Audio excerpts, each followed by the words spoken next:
Hello friends, स्वागत है आपका हमारे चैनल जीके परीक्षा गुरु में। जैसा कि आपको पता है, हम लोग एसएससी की ब्लैक बुक की जीएस वाली जो ब्लैक बुक है एसएससी की, उसकी सीरीज़ चला रहे हैं। उसमें हम लोग प्राचीन इतिहास पूरा ही ख़त्म कर चुके हैं। अब हम जो सीरीज़ चला रहे हैं उसमें आगे की जो पार्ट्स है उसमें हम मध्यकालीन इतिहास और पढ़ने जा रहे हैं। उसमें पहला जो टॉपिक है वो है अरब आक्रमण। अगर आपने हमारी प्रीवियस वीडियोस नहीं देखी हैं तो आपसे गुजारिश करूंगा वो वाली वीडियोस पहले देखी जाके। उसमें हमने पूरा ही प्राचीन इतिहास फैक्ट्स के थ्रू कवर किया है, और वो फैक्ट्स जो कि बहुत ही इंपॉर्टेंट एसएससी और अन्य सभी एग्जाम्स के पॉइंट ऑफ व्यू से बहुत ही इंपॉर्टेंट बनते हैं। क्योंकि आपको भी पता होगा, आप भी तैयारी कर रहे हैं कि एक एग्जाम में जो फैक्ट्स बनता है वही घुमा फिरा कर दूसरे एग्जाम से पूछने की संभावना सीधे सीधे बढ़ जाती है। ठीक है दोस्तों, तो हम प्राचीन इतिहास खत्म कर चुके हैं। ये दूसरी अब वीडियोस आ रही हैं, इसके थ्रू हम मध्यकालीन इतिहास कंप्लीट करने जा रहे हैं, शुरुआत करने जा रहे हैं। चलिए शुरुआत करते हैं। बस शुरुआत करने से पहले आपसे गुजारिश दोस्तों, अगर आपको हमारी वीडियोस पसंद आ रही हैं, आपने पहले हमारी वीडियोस देखी हैं, तो वीडियोस को लाइक जरूर कर दीजिए करिए, क्योंकि लाइक नहीं मिलता है हमारी वीडियोस को। कमेंट करके बताया करें वीडियो कैसी लगी, और चैनल को सब्सक्राइब कर लें, क्योंकि लगातार अच्छी अच्छी वीडियोस आप लोगों को प्रोवाइड की जा रही हैं। सब्सक्राइब करके रखें चैनल को और बेल आइकन दबा के रखें। चलिए शुरुआत करते हैं हमारी वीडियो को बिना किसी देरी के। तो इसमें जो पहला फैक्ट है, मध्यकालीन इतिहास में जो पहला टॉपिक बन रहा है वो क्या बन रहा है? अरब आक्रमण पहला टॉपिक बन रहा है। जब 1018 में महमूद गजनवी ने हमला किया था, तब कन्नौज का शासक कौन था? तो राजपाल प्रतिहार था। कौन था? राजपाल प्रतिहार कन्नौज का क्या था? कन्नौज का शासक था। 1018 में महमूद गजनवी ने हमला किया था। आपको पता होगा, महमूद गजनवी में भारत पर 17 बार लगभग आक्रमण किया था। उसमें जो इसका सबसे फेमस आक्रमण था वो था 1025 का, 1025 या 26 कह सकते हैं उसे। उसका सोमनाथ मंदिर को जब इसने लूटा था, कहा जाता है इतना लूटा था उसने कि ले जाने के लिए ऊँट कम पड़ गए थे।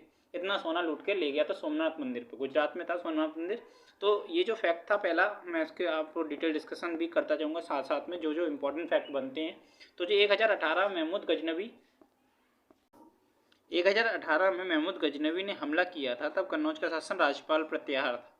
1026 में प्रसिद्ध सोमनाथ मंदिर पर किसने आक्रमण किया था और उसे लूटा? तो महमूद गजनवी ही था। किस तुर्की शासक ने 1000 से 1026 ईस्वी के बीच भारत पर 17 बार आक्रमण किया था? तो अभी मैंने आपको बताया वो महमूद गजनवी था। पहला अरब आक्रमण कह सकते हैं इसे। तुर्की शासक था। 1000 से 1026 के बीच में इसने 17 बार आक्रमण किया। कहा कितनी बार? 17 बार। अलबरूनी किसके साथ भारत आया था? तो महमूद गजनवी के साथ ही आया था। अलबरूनी एक इतिहासकार था, लेखक था। ये किसके साथ आया था? महमूद गजनवी के साथ भारत आया था। सुल्तान महमूद ब्लैंक्स का शासक था, तो वो गजनवी का शासक था। सुल्तान महमूद कहाँ का शासक था? गजनवी का शासक था, इसलिए उसे महमूद गजनवी कहने लगे थे। सुल्तान महमूद कहाँ? गजनवी प्रांत का शासक था। अलबरूनी की अरबी कृति जिसने उपमहाद्वीप का लेखा जोखा दिया, उसे किताबुल-हिंद कहा जाता है। किताबुल-हिंद कहा जाता है। किताबुल-हिंद की रचना किसने करी? अलबरूनी ने की है। अलबरूनी किसके साथ आया था? महमूद गजनवी के साथ आया था। महमूद गजनवी 17 बार आक्रमण किया था भारत पे। पहला अरब आक्रमण था, ठीक है। और उसने सोमनाथ मंदिर को 1026 या 25 में लूटा था, ठीक। चलिए, कभी कभी 1025 मिलता है डेट्स एग्जाम्स में। मोहम्मद गौरी का पहला आक्रमण ब्लैंक्स में हुआ था, जब उसने मुल्तान पर हमला किया था। मोहम्मद गौरी आ गया। देखो, 1000 से 1026 के बीच महमूद गजनवी था, महमूद गजनवी। उसके बाद मोहम्मद गौरी आता है फील्ड में। मोहम्मद गौरी का पहला आक्रमण कब था? 1175 में था। उससे लगभग 150 साल बाद, लगभग मान लो 150 से थोड़े ज़्यादा ही होंगे, तो 150 साल बाद महमूद गौरी आया प्ले में। और ये आया 1175 में। उसने पहला आक्रमण किया। उसने मुल्तान पर हमला किया था। कहाँ किया था? मुल्तान पर। तो महमूद गजनवी से जो हमें याद करना, वो 1000 से 1025 तक जो भी उसने किया, जो सोमनाथ वगैरह लूटा, वो याद करना था। उसके बाद आता है प्ले में कौन? मोहम्मद गौरी। मोहम्मद गौरी ने पहला आक्रमण किया 1175 में। ये इंपॉर्टेंट फैक्ट है। कहाँ पर किया था? मुल्तान में किया था। कहाँ पर? मुल्तान में। अगला जो फैक्ट बनता है, मोहम्मद गौरी को पहली बार किस राजपूत राजा ने हराया था? मोहम्मद गौरी को तो बघेल भीम ने। बघेल भीम ने पहली बार मोहम्मद गौरी को, राजपूत राजा था कौन? बघेल भीम। इसने हराया था मोहम्मद गौरी को। किसे? मोहम्मद गौरी को। रानी नाइकी देवी को उस महिला के रूप में याद किया जाता है जिसने 1178 ईस्वी में ब्लैंक्स को हराया था। तो किसने? मोहम्मद गौरी को हराया था। किसने?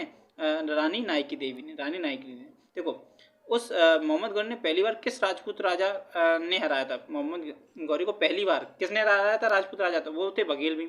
पहली महिला अगर देखा जाए 1178 में जिसने उन्हें हराया था, तो वो महमूद गौरी था। महमूद गौरी को हराया था नाई की देवी ने हराया था महमूद गौरी को 1178 में, और उसका पहला आक्रमण 1175 में था। तराइन के प्रथम युद्ध 1191 में किसने किसको पराजित किया? तो पृथ्वीराज चौहान चहमना शासक थे ये, इन्होंने मोहम्मद गौरी को हराया था। ठीक है, मोहम्मद गौरी को पहले युद्ध में, जो कि 1191 में हुआ था। उसके बाद सीधे बाद दूसरा युद्ध होगा 1192 में, तराइन का द्वितीय युद्ध। ये हार तो गया था, लेकिन ये दोबारा अपनी सेना संगठित करके आया। इसमें क्या हुआ था, पृथ्वीराज चौहान ने इसे छोड़ दिया था जिंदा, मतलब बेइज्जत करके। फिर ये दोबारा अगली साल आया एकदम सेना संगठित करके, और अगली साल इसने मोहम्मद गौरी ने तराइन के द्वितीय युद्ध में पृथ्वीराज चौहान को हरा दिया और मार भी दिया। जो फिर कथा बनती है आगे पृथ्वीराज रासों में कि वो आँख अंधा करती है, उस पर हम जाएंगे नहीं। ठीक है, तो ठीक है, चलिए। वह युद्ध जिसके कारण भारत में मुस्लिम सत्ता की नींव पड़ी, वह था तराइन का दूसरा युद्ध। तराइन का जो दूसरा युद्ध था, उसके बाद महमूद गौरी अपने क्या गुलाम छोड़ता गया कि इधर शासन करना, और खुद लौट गया था। ठीक है, किस भारतीय शासक को महमूद गजनी ने 1000 ईस्वी में अपने पहले हमले में पराजित किया था? हाँ, देखो, किस भारतीय शासक को महमूद गजनी ने 1000 ईस्वी में अपने पहले हमले में पराजित किया? तो जयपाल को सबसे पहले हमले में महमूद गजनी ने पराजित किया था। ठीक है, फिर उसने 1175 में किया, 1175 में ये महमूद गजनवी था। ये गौरी की बात करें, ये महमूद गजनी जब 1000 ईस्वी में पहली बार आया तो उसने जयपाल को हराया था। फिर उसके बाद 1025 या 26 में उसने सोमनाथ टेम्पल को लूटा था। ठीक है, 17 बार आक्रमण किया था। इससे हमें इतना याद करना था। तो वो दूसरा जो सीन में था वो था मोहम्मद गौरी, क्योंकि 1175 में मोहम्मद गौरी का क्या सीन था, 1175 उसने पहला आक्रमण किया था, 1178 में वो नाई की देवी से हार गया था। ठीक है, और उसे पहला राजपूत राजा किसने हराया था? तो वो थे बघेल भीम। ठीक है, और 1191 में तराइन का प्रथम युद्ध हार गया, 1192 में तराइन का द्वितीय युद्ध जीत गया। ये था सीन। आगे बढ़ते। गजनी के सुल्तान महमूद ने महाद्वीप का लेखा जोखा लिखने के लिए किस विद्वान को सौंपा था? तो अल-बरूनी, जिसकी किताब का नाम क्या था? किताबुल हिंद था। मोहम्मद गौरी का गुलाम कौन था? वह अपने गुरु की मृत्यु के बाद शासक बना और गुलाम वंश की स्थापना की। वो था कुतुबुद्दीन ऐबक। कुतुबुद्दीन ऐबक मोहम्मद गौरी का गुलाम था। ठीक है, गुरु की मृत्यु के बाद इसे सत्ता सौंपी गई, मृत्यु के बाद शासक बना, और गुलाम वंश की स्थापना किसने की थी? कुतुबुद्दीन ऐबक ने की थी 1206 में। आगे का जो फैक्ट है वो है, ब्लैंक्स का जन्म चौहान राजा सोमेश्वर और उनकी रानी कपूरा देवी के घर 1166 में हुआ था। वह कौन थे? तो पृथ्वीराज चौहान। पृथ्वीराज चौहान के जो पापा का नाम था वो राजा सोमेश्वर था, और माता जी का नाम कर्पूरा देवी था। ठीक है, इनका जन्म कब हुआ? 1166 में हुआ था, 1166 में। ये भारतीय इतिहास में इनका नाम बहुत ही ज़्यादा मशहूर है। पृथ्वीराज चौहान का बहुत ही शासक थे, ठीक, साहसी थे। 1191 में सुल्तान मोहम्मद गौरी को हराने वाला सबसे प्रसिद्ध चौहान शासक कौन था? तो वो था पृथ्वीराज तृतीय। जो पृथ्वीराज चौहान था उनका पूरा नाम पृथ्वीराज तृतीय था। क्या था? पृथ्वीराज तृतीय। ये पूछा जा चुका है एग्जाम्स में, तो ध्यान रखिएगा। पृथ्वीराज चौहान कोई पृथ्वीराज तृतीय, हम लोगों ने नाटक वगैरह देखे थे, उनका नाम पृथ्वीराज चौहान पड़ा है, लेकिन उनका जो पृथ्वीराज नाम था ओरिजिनल, उसे कहते थे पृथ्वीराज तृतीय। 1192 में पृथ्वीराज तृतीय को पराजित करने वाला सुल्तान मोहम्मद गौरी कहाँ का शासक था? तो अफगानिस्तान का। देखो, अभी हम लोगों ने शुरू में पढ़ा था मोहम्मद गजनवी था, वो तुर्की से आया था। कहाँ से आया था? तुर्की शासक था, और तुर्की में गजनवी प्रांत का शासक था। ठीक है, ये तुर्किश हो गया। और जो मोहम्मद गौरी था वो कहाँ से आया था? अफगानिस्तान से आया था। कहाँ से? अफगानिस्तान से, ये याद रखिएगा। चंदावर का युद्ध में मोहम्मद गौरी ने किसे पराजित किया था? तो जयचंद को। देखो, 1191 में एक युद्ध लड़ा मोहम्मद गौरी ने, जिसे कहते हैं तराइन का प्रथम युद्ध, उसमें वो हारा। फिर वो 1192 में आया, उसने युद्ध लड़ा, तराइन का द्वितीय युद्ध वो जीता। फिर इसकी मदद जो की थी जयचंद ने की थी पृथ्वीराज चौहान को हराने में। फिर इसने जयचंद के साथ ही युद्ध लड़ लिया, तब 1194 में। ठीक है, उसे कहते हैं चंदावर का युद्ध, और उसमें भी ये जीता। ठीक है, पहले तो दूसरों की मदद करो, फिर उनसे ही लड़ो। ये जयचंदी है कहा जाता है ना, तभी जैसे विभीषण के लिए जो उक्ति प्रदान की जाती है, वैसी जयचंद के लिए प्रदान की जाती है। दिल्ली सल्तनत पर किसने शासन नहीं किया? तो गौरी राजवंश ने शासन नहीं किया था, क्योंकि गौरी जैसे ही कब्जा करते करते गया, उसकी 1206 में मृत्यु होगी। उसके बाद 1206 में वो गुलाम छोड़ते छोड़ते गया था और गुलाम ने फिर फ्री होकर अपनी एक सल्तनत स्थापित करी, जिसे गुलाम वंश कहा गया। उसका नाम था कुतुबुद्दीन ऐबक ने। उस राजा का नाम बताइए जिसने दिल्ली पर आक्रमण किया और कोहिनूर हीरा लूटा। तो वो था नादिर शाह। इसे ईरान का नेपोलियन भी कहते थे। किसे? नादिर शाह को। उस राजा का नाम बताइए जिसने दिल्ली पर आक्रमण किया और कोहिनूर हीरा लूटा। तो वो था नादिर शाह। कौन था? नादिर शाह। आगे जो फैक्ट है, मध्यकालीन भारतीय इतिहास के संदर्भ में किस भौगोलिक प्रदेश को तुरान कहा जाता था? तो मध्य एशिया को तुरान भी कहा जाता था। ठीक है, मध्य एशिया को। मध्यकालीन भारतीय इतिहास के संदर्भ में किस भौगोलिक प्रदेश को तुरान कहा जाता था? मध्य एशिया को तुरान कहा जाता था। तैमूर इलंग ने भारत पर आक्रमण किस वर्ष किया था? 1398 में किया था। 1398 में तैमूर लंग ने भारत पर आक्रमण किया था। कब? 1398 में। चचनामा में किस विजय का इतिहास दर्ज है? तो अरबों की विजय का इतिहास चचनामा में। किसमें? चचनामा। अरब मतलब मध्य एशिया से, तो अरबों की विजय का इतिहास किसमें? चचनामा। किसमें? चचनामा। चचनावा अरबों की विजय का इतिहास दर्ज है। मुल्तान को ब्लैंक्स के रूप में नामित किया गया। अरबों ने मुल्तान को क्या कहा है? सोने के शहर के रूप में नामित किया है। अरबों ने मुल्तान को सोने के शहर के रूप में नामित किया है। सोने के शहर के रूप में नामित किया है। आगे जो फैक्ट आता है, जहां पैगंबर मोहम्मद साहब के एक बाल को संरक्षित रखा गया है, वह मुस्लिम मस्जिद कहाँ है? वह है श्रीनगर में।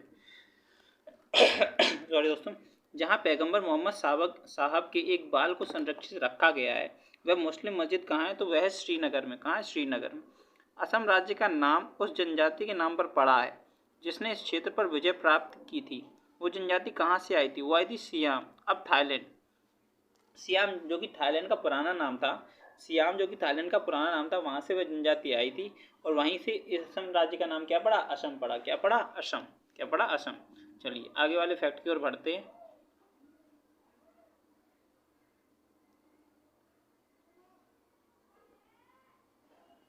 आगे जो फैक्ट है, कुबलई खान द्वारा स्थापित राजधानी शहर डेडो कहाँ स्थित है? तो बीजिंग।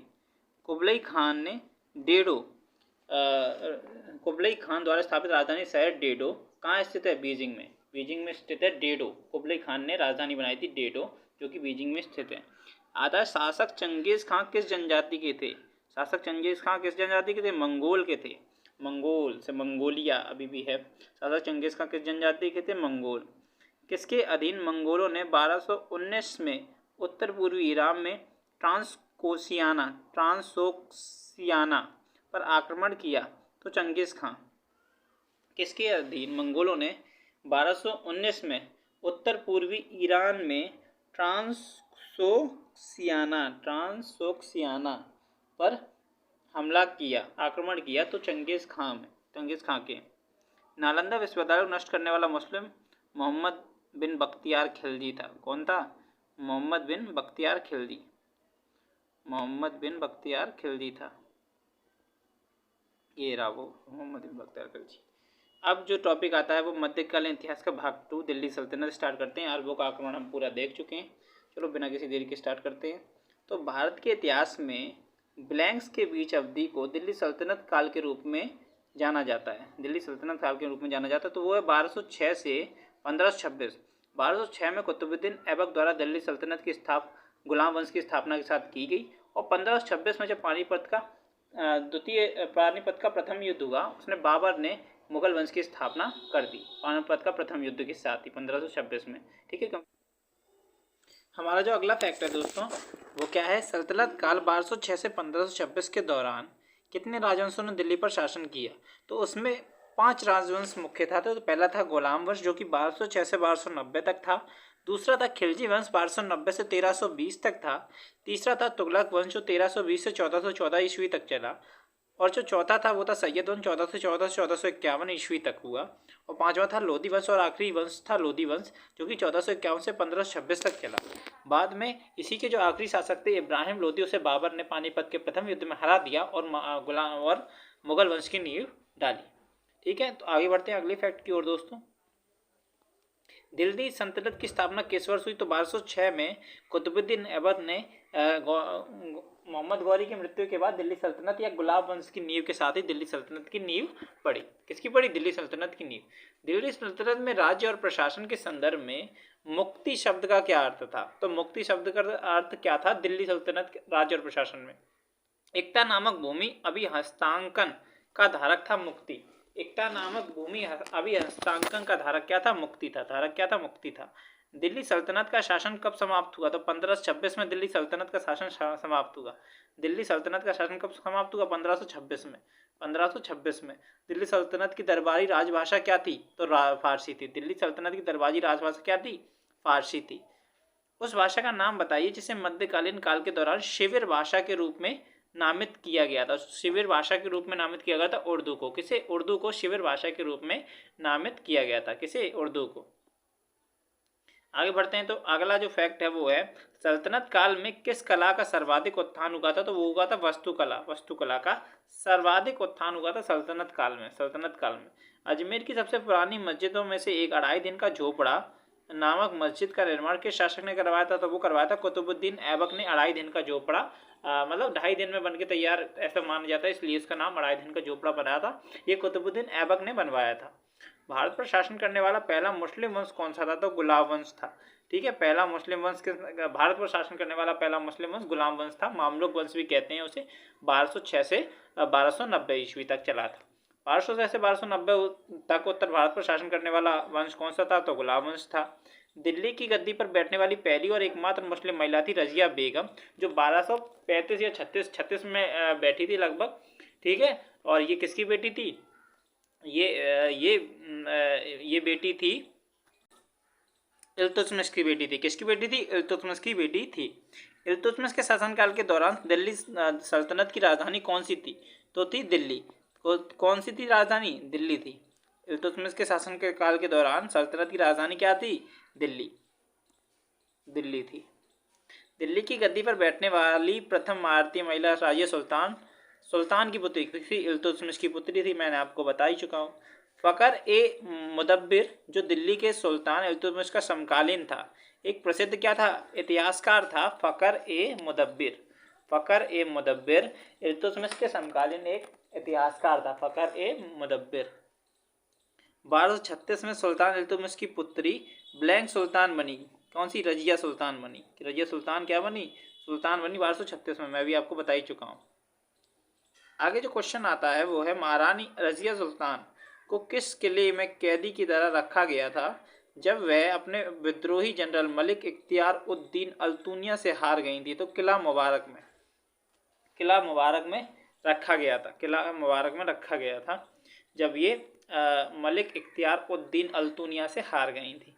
कुतुब मीनार का नाम सूफी संत ब्लैंक्स के नाम पर रखा गया था। तो ख्वाजा कुतुबुद्दीन बख्तियार काकी।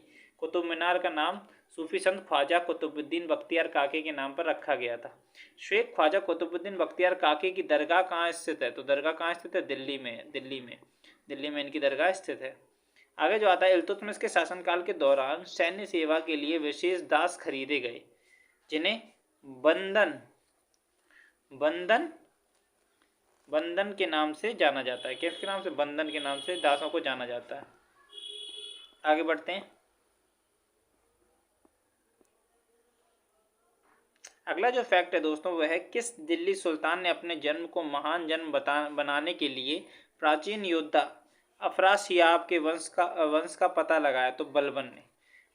किस दिल्ली सुल्तान ने अपने जन्म को महान जन्म बनाने के लिए प्राचीन योद्धा अफरासियाब के वंश का पता लगाया? तो वो कौन था? बलबन था जिसने अपने जन्म को महान बनाने के लिए प्राचीन अफरासियाब के वंश का पता लगाया। दिल्ली के किस सुल्तान ने रक्त और लौह की नीति अपनाई? वो था बलबन। कौन था? वो बलबन ही था। कौन था? बलबन था। दिल्ली सल्तनत का रक्षक किसे माना जाता है? तो गयासुद्दीन बलबन को माना जाता है दिल्ली सल्तनत का रक्षक। रक्त और लोहे की नीति इसने चलाई थी। सजदा और पैबोस प्रथा इसने लगवाई थी। पहला सुल्तान जिसने खलीफा के अलंकरण पत्र का अनुरोध किया और प्राप्त किया वह कौन था? इल्तुतमिश था। कौन था? इल्तुतमिश। कौन था? इल्तुतमिश था। आगे जो फैक्ट है वो नियमित मुद्रा जारी करने और दिल्ली को अपने साम्राज्य की राजधानी घोषित करने वाला दिल्ली का पहला सुल्तान कौन था? दिल्ली का पहला सुल्तान कौन था? सॉरी दोस्तों, हाँ, तो नियमित मुद्रा जारी करने और दिल्ली को अपने साम्राज्य की राजधानी घोषित करने वाला पहला दिल्ली का सुल्तान था इल्तुतमिश। कौन था? इल्तुतमिश। कुतुब मीनार का निर्माण किस ब्रिटिश शासक ने करवाया था? तो इल्तुतमिश ने पूरा करवाया था। ठीक है, जो शुरुआत करवाई थी वो किसने करवाई थी? वो करवाई थी कुतुबुद्दीन ऐबक ने। और कुतुब मीनार किनके याद में बनाई गई थी? तो जो ख्वाजा कुतुबुद्दीन बख्तियार कागी के नाम याद में बनाई गई थी। आगे बढ़ते हैं। तो किस सुल्तान ने खलीफा से सम्मानीय लबादा मिला था? किस सुल्तान को खलीफा से सम्मानीय लबादा मिला था? तो इल्तुतमिश को ही मिला था। चांदी का सिक्का टंका द्वारा पेश किया गया था। तो इल्तुतमिश द्वारा पेश किया था चांदी का सिक्का टंका। आपको पता होगा रूपक चांदी चला था प्राचीन भारत में। ठीक है, रूपक, वो हम लोग रूपक किसका बना होता था? चांदी का बना होता था। दिल्ली के सुल्तान का पद संभालने से पहले बलबन सुल्तान किसके प्रधानमंत्री थे? तो नसीरुद्दीन के। दिल्ली के सुल्तान का पद संभालने से पहले बलबन सुल्तान किसके प्रधानमंत्री थे? नसरुद्दीन के। किसके? नसरुद्दीन के। आगे बढ़ते हैं। इल्तुतमिश ने शिक्षा का एक केंद्र कहाँ स्थापित किया था? इल्तुतमिश ने शिक्षा का एक केंद्र कहाँ स्थापित किया था? तो पटना। इल्तुतमिश ने शिक्षा का एक केंद्र पटना स्थापित किया था। ब्लैंक्स दिल्ली के पहले मुस्लिम शासक थे। तो कुतुबुद्दीन ऐबक। कुतुबुद्दीन ऐबक दिल्ली के एक मुस्लिम शासक थे। लाहौर में चौगान पोलो खेलते समय घोड़े से अचानक गिरने से दिल्ली के किस सुल्तान की मृत्यु हो गई थी? तो कुतुबुद्दीन ऐबक की मृत्यु हो गई थी। देखो, दिल्ली के पहले मुस्लिम शासक कुतुबुद्दीन ऐबक थे और पहला मुस्लिम वंश भी गुलाम वंश था। ये हम लोग पढ़ चुके हैं। ठीक है, और इनकी मृत्यु कैसे हो गई थी? चौगान या पोलो खेलते समय घोड़े से गिर गए और निमट गए। आगे बढ़ते हैं। विजित भूमि की देखभाल करने के लिए मोहम्मद गौरी ने अपने भरोसेमंद जनरल ब्लैंक्स को पीछे छोड़ दिया था। तो वो था कुतुबुद्दीन ऐबक को पीछे छोड़ दिया था। कुव्वत उल इस्लाम मस्जिद का निर्माण किसने करवाया था? तो कुतुबुद्दीन ऐबक ने ही करवाया था। किसने? कुतुबुद्दीन ऐबक ने ही करवाया था। लाख बख्श शासक को दी गई थी, मतलब किसको उपाधि दी गई थी? लाख बख्शी। तो कुतुबुद्दीन ऐबक को दी गई थी। दिल्ली का कुतुब मीनार का निर्माण किस शताब्दी में हुआ? तो 12वीं और 13वीं शताब्दी में। ये दो नहीं है, तो 12 होगा। चंगेज खां के अधीन मंगोलों ने किसके शासनकाल में भारत पर आक्रमण किया था? तो इल्तुतमिश के शासनकाल में चंगेज खां के अधीन मंगोलों ने भारत पर आक्रमण किया था। ठीक, आगे बढ़ते हैं। अमीर खुसरो क्या थे? कवि थे। कवि थे अमीर खुसरो। भारत का तोता किसे कहा जाता था? अमीर खुसरो को कहा जाता है। ब्लैंक्स ने इंद्रप्रस्थ माता या चतुरंडी संप्रदाय नामक संगीत शास्त्र की एक नई प्रणाली बनाई। तो अमीर खुसरो ने क्या? इंद्रप्रस्थ माता और चतुरंडी संप्रदाय, इंद्रप्रस्थ माता और चतुर्दंडी संप्रदाय नामक एक संगीत शास्त्रीय रचना किसने की थी? एक नई प्रणाली बनाई थी। तो अमीर खुसरो ने इंद्रप्रस्थ माता और चतुर्दंडी संप्रदाय। सल्तनत की सबसे बड़ी स्थायी सेना जिसे सीधे राज्य द्वारा भुगतान किया जाता था किसके द्वारा बनाई गई थी? तो अलाउद्दीन खिलजी के द्वारा। वह सुल्तान जिसने खुद को दूसरा सिकंदर सानी बताया वह था अलाउद्दीन खिलजी। कौन था? अलाउद्दीन खिलजी ने खुद को सिकंदर सानी बताया था। आगे है जो दक्षिण भारत पर विजय का प्रयास करने वाला दिल्ली का पहला सुल्तान भी कौन था? अलाउद्दीन खिलजी था। दिल्ली का कौन सा सुल्तान दक्षिण भारत में सैन्य अभियान शुरू करने वाला पहला सुल्तान था? अलाउद्दीन खिलजी था। बाजार विनिमय प्रणाली किसके द्वारा शुरू की गई? वो भी किसके द्वारा शुरू की गई थी? अलाउद्दीन खिलजी के द्वारा। अलाउद्दीन खिलजी के द्वारा ही बाजार विनिमय प्रणाली शुरू की गई थी। दिल्ली के सिंहासन पर बैठने के लिए किस खिलजी शासक ने अपने ससुर की हत्या कर दिया था? तो अलाउद्दीन खिलजी ने कर दिया था। सीरी दिल्ली का दूसरा शहर का निर्माण अलाउद्दीन खिलजी ने करवाया था। सीरी शहर का निर्माण। ठीक है, सीरी शहर का निर्माण किसने कराया था? अलाउद्दीन खिलजी ने। अलाई दरवाजा दिल्ली की कुव्वत उल इस्लाम मस्जिद का दक्षिणी प्रवेश द्वार का निर्माण किसने करवाया था? तो अलाउद्दीन खिलजी ने करवाया था। अलाउद्दीन खिलजी ने मालवा मध्य प्रदेश पर किस वर्ष कब्जा कर लिया था? तो 1305 में। कब कर लिया था कब्जा? 1305 में उसने कब्जा कर लिया था। 1305 में उसने कब्जा कर लिया था। 1305 में। ठीक है, आगे बढ़ते हैं दोस्तों।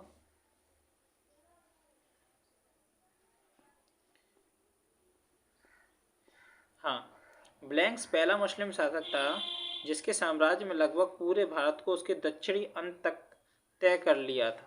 तो वह था अलाउद्दीन खिलजी। ब्लैंक्स पहला मुस्लिम शासक था जिसके साम्राज्य ने लगभग पूरे भारत को उसके दक्षिणी अंत तक तय कर लिया था। अलाउद्दीन खिलजी। दिल्ली के खिलजी सुल्तान तुर्क थे। कौन थे? तुर्क थे। पहले आपको बताया था जब वो आया था महमूद गजनवी, तो वो भी तुर्की से आया था, और जो मोहम्मद गौरी आया था वो कहाँ से आया था? अफगानिस्तान से आया था। तो ये जो खिलजी थे वो भी कौन थे? वो भी तुर्क थे। दिल्ली के खिलजी सुल्तान तुर्क थे। दिल्ली जनरल जो सफलतापूर्वक मदुरई तक पहुंचा था वह था मलिक काफूर। मलिक काफूर था, ठीक है, मलिक काफूर था। आगे बढ़ते हैं। जो हौज खास किला भारत के किस शहर में स्थित है? तो हौज खास आपको पता होगा दिल्ली में स्थित है। कौन सा? हौज खास कहाँ है? दिल्ली में। हौज खास दिल्ली में।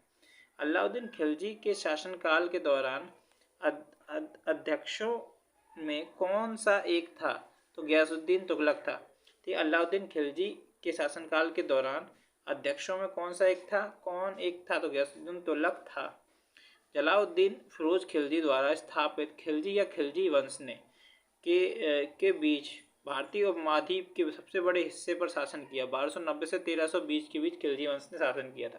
फिर 1320 से 1414 तक तुगलक वंश चला था। उसके बाद सैयद, उसके बाद लोधी। अलाउद्दीन खिलजी का पहला सैन्य अभियान किसके खिलाफ था? तो अलाउद्दीन खिलजी का पहला सैन्य अभियान रणथंबोर के खिलाफ था। अलाउद्दीन खिलजी ने किस कर की शुरुआत की थी? तो घड़ी कर की भी शुरुआत की थी अलाउद्दीन खिलजी ने। किस कर की? घड़ी कर की। मीर हसन देहलवी किसके दरबार में थे? तो अलाउद्दीन खिलजी के दरबार थे मीर हसन देहलवी। अलाउद्दीन खिलजी के दरबार में थे मीर हसन देहलवी। दिल्ली के सुल्तान अलाउद्दीन खिलजी के हाथों में जाने से पहले गुजरात पर शासन करने वाला अंतिम राजवंश कौन सा था? तो वाघेला राजवंश था। कौन था? वाघेला राजवंश था।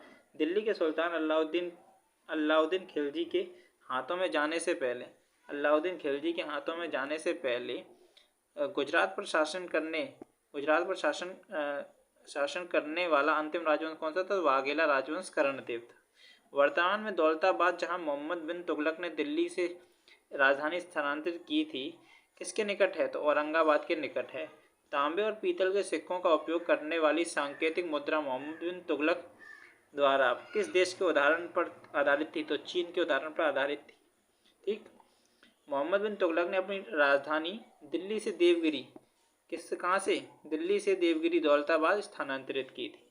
ब्राह्मणों पर भी जजिया लगाने वाला दिल्ली का सुल्तान कौन था? फिरोज शाह तुगलक था। ब्राह्मणों पर भी जिसने जजिया कर लगाया था वो था फिरोज शाह तुगलक। कौन सा था? फिरोज शाह तुगलक था। दिल्ली के किस सुल्तान ने एक रोजगार विभाग, एक दानी संस्था विभाग और एक धर्मार्थ अस्पताल की स्थापना की थी? तो फिरोज शाह तुगलक ने की थी।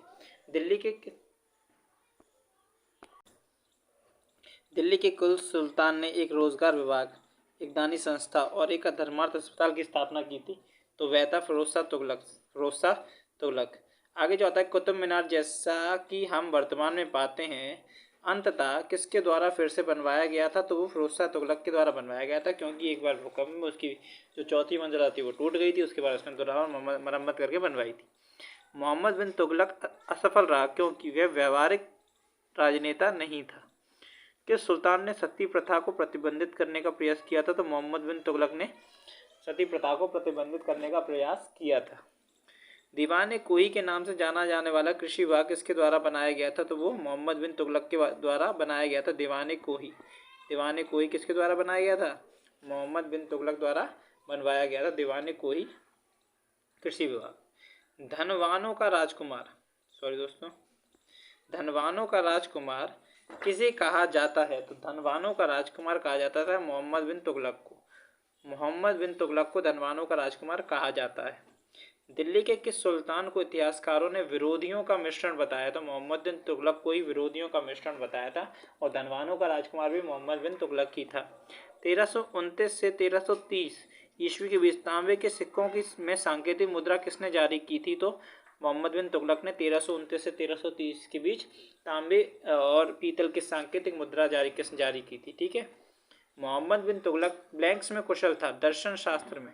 मोहम्मद बिन तुगलक किस में कुशल था? दर्शन शास्त्र में कुशल था, दर्शन शास्त्र में।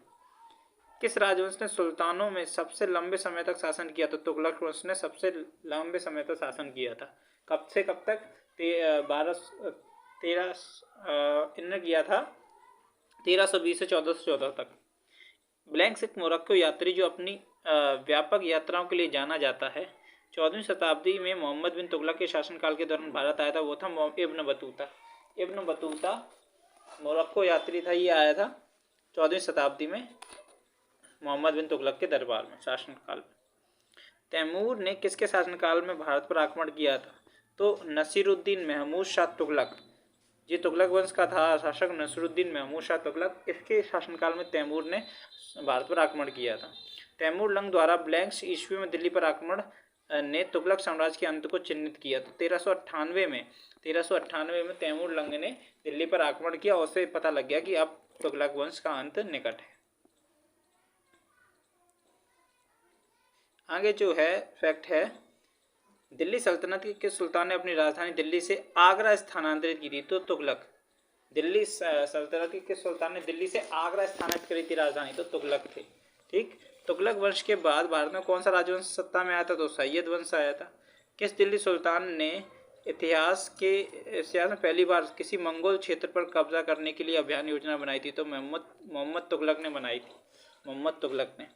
बंगाल के शासक का चीन के साथ संबंध था? तो गयासुद्दीन आजम शाह का चीन के साथ संबंध था। बंगाल के किस शासक का चीन के साथ संबंध था? तो गयासुद्दीन आजम खां का चीन के साथ संबंध था।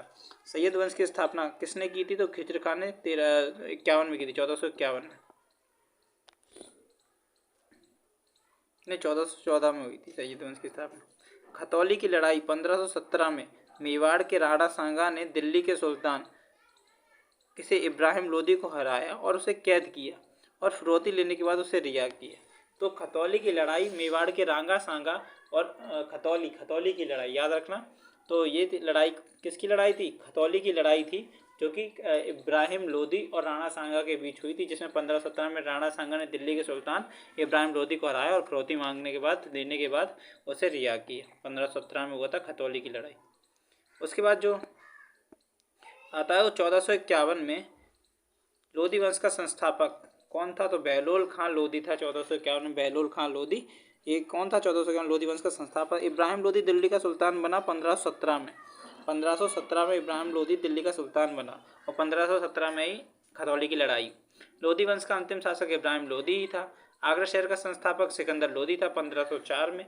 फतेहाबाद जिले का नाम 14वीं शताब्दी में ब्लैंक्स द्वारा स्थापित उसी के नाम के मुख्यालय शहर से पड़ा, जिसने इसका नाम अपने बेटे फतेह खान के नाम पर रखा। तो वो था फिरोज तुगलक। फतेहाबाद जिले का नाम 14वीं शताब्दी में ब्लैंक्स द्वारा स्थापित उसी नाम के मुख्यालय शहर से पड़ा, जिसने इसका नाम अपने बेटे फतेह खान के नाम पर रखा। ब्लैंक्स ने तुगलकाबाद शहर का निर्माण करवाया था। तो गयासुद्दीन तुगलक ने तुगलकाबाद शहर का निर्माण कराया था। ब्लैंक्स तुगलक काल के दौरान नहीं बनाया गया था। तो जामा मस्जिद शाहजहां ने बनवाई थी, तुगलक काल नहीं, ये तो मुगल काल में बनी थी। बेगमपुरी मस्जिद किसके शासनकाल में बनी थी? तो मोहम्मद तुगलक के शासनकाल में बेगमपुरी मस्जिद बनी थी। बेगमपुरी मस्जिद मोहम्मद तुगलक के शासनकाल में बनी थी। मध्यकालीन यात्री मार्को पोलो कहाँ से आया था? मार्को पोलो वेनिस से आया था। कहाँ से? वेनिस। कहाँ से आया था? वेनिस से। कहाँ से आया था? वेनिस से आया था मार्को पोलो, वेनिस से। अगर अगला जो टॉपिक है वो है मुगल साम्राज्य। कौन सा टॉपिक है? मुगल साम्राज्य। तो ये वीडियो यहीं पे समाप्त करना चाहूँगा। आगे हम लोग मुगल साम्राज्य पढ़ेंगे, क्योंकि बड़ा टॉपिक है तो उसको पूरा कवर करा जाएगा। ठीक है दोस्तों, तो ये वीडियो को मैं यहीं पे समाप्त करना चाहूँगा। अगर आपको हमारी वीडियोस पसंद आई तो इसको लाइक कर दें और लाइक शेयर सब्सक्राइब जरूर करें। चैनल को भी सब्सक्राइब कर दें ताकि आपको लगातार अच्छा कंटेंट मिलता रहे। जय हिंद, जय भारत, सबका खैर। राम राम जी।